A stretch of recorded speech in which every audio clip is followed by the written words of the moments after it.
जाऊ.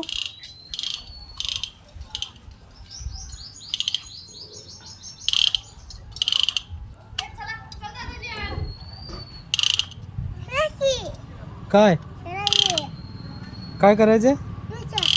जेवायला द्यायचं? मी नाही जेवणार.